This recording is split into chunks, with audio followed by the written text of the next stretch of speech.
Hello, it's May 2022, and I don't know how many takes I've trying to make this recording for this video. It doesn't really matter. It's just I'm really tired and health issues and whatever. So giving this another shot. So before I get into this video, I just want to let everyone know, and it ties into the topic of this video, that I did have a job interview today. Met with a very nice person. The position wasn't even remotely close to reflecting my education or career history, but you know something, I think I would have enjoyed it, you know, as a descriptive of simple, stress-free. And, you know, I gave it the best shot that I could. And I went there literally on fumes. I have no funds. And I left there literally on fumes and got somewhere where I could park, and where I still am, I suppose. But I made it. Cold, tired, hungry, really fatigued, exhausted is, I think, the best word. I did the best I could, and I don't think I'll be getting a call back, but you know, you never know. Hopefully I do. But I'm trying to get myself out of the situation that I'm in. And I did have to mention, because there were some physical parts to this position, I have to mention my hands and a few other little things, but I assured the person, no big deal. Now, this leads into my talking about how over the years, I'm not saying this as a pat on the back, but over the years, when donations had come in for me, I would do the best I can to help others, even if it's just buy them a coffee or a tea, sometimes a meal. I've given away my only meal for someone else. And I'll never forget the individual on December 25th, 2019. Someone sent me some money so I can get a Christmas dinner. The only thing open was McDonald's. There was this guy there. Went through the drive-thru and got a gift card, and he went in and was really happy. He got out of the cold. I remember it was really cold. I'm not saying this to pat myself on the back. I know there's other people doing van life or whatever, you know, filming them helping other people. And I did, over the years, think about it from time to time, or even auto-record it. And I thought, no, I don't need to prove anything to anyone. And people don't want to believe the story or whatever. Really couldn't care less. But over the years, sometimes all I can do is offer an ear. You know, talk to someone, give them my time. I have plenty of time. And if you ever engage a homeless person, and I'm generalizing here because there's always going to be exceptions, but usually if you ask them their name, they lighten up. And if you ask them who they were before, what their life was like before, everyone has a story to tell. And you can just feel the energy coming from them, how they just want to tell you their story, who they were, things that they've accomplished, even what brought them to that stage.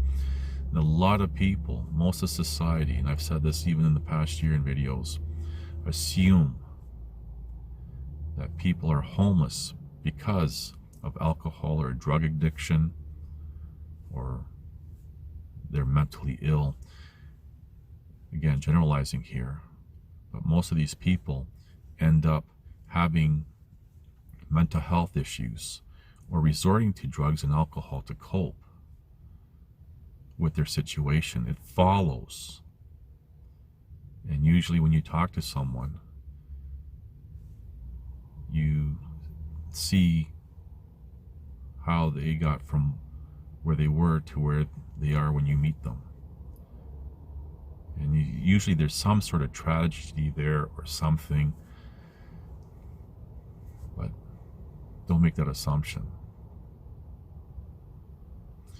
And this now segues into not too long before, well, I started trying to make this recording, I was on fumes getting to where I am now. And there was a guy, a homeless guy, pushing a shopping cart across this road.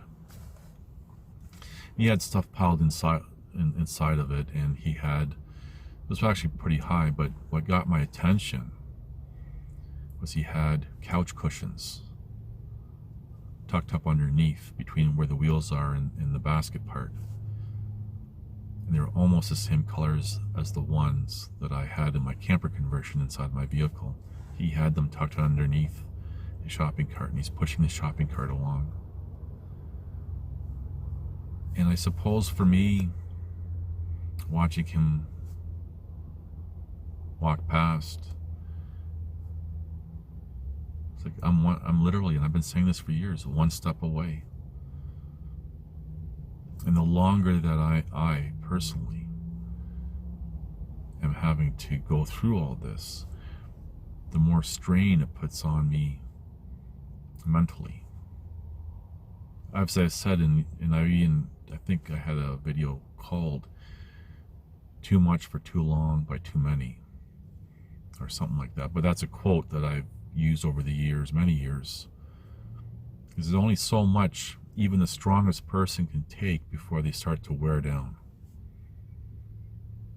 But I'm still here. I'm still producing videos, like them or hate them, whatever. And I watched this guy, and I rolled down the window because it sounded like he was mumbling something out really loud. And I realized, yeah, he's going through his trauma of his situation. People will look at someone like him and say, oh, he's in that situation because of a mental illness. But no, chances are high probability that mental illness followed. And I think about the homeless people that I've met over the years, and some of them stood out to me. And I've talked about the young guy with his dog.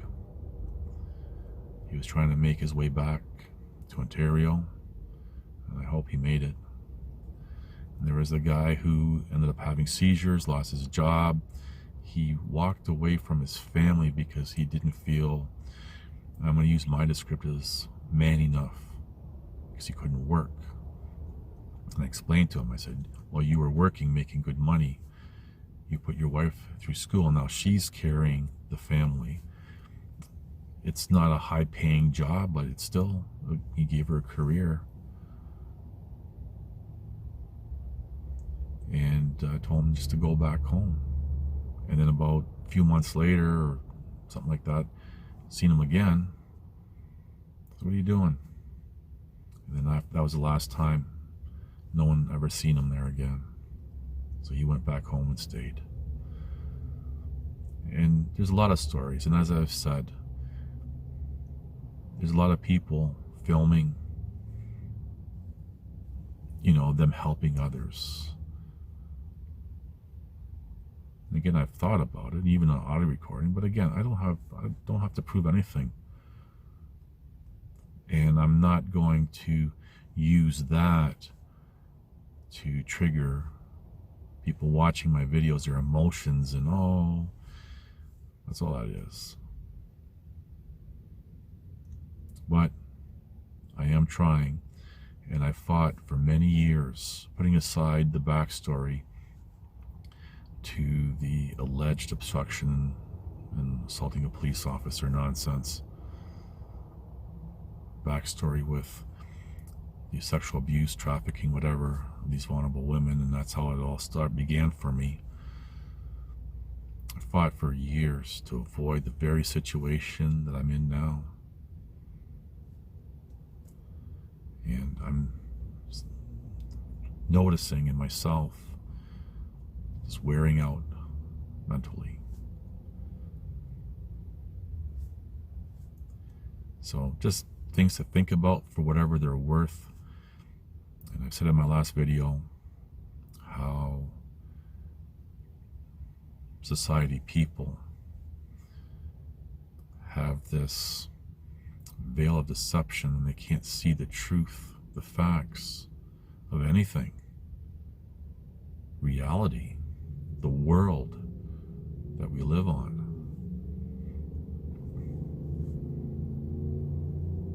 It is what it is, right? Anyway, thank you for watching. Please like, subscribe, comment, and share.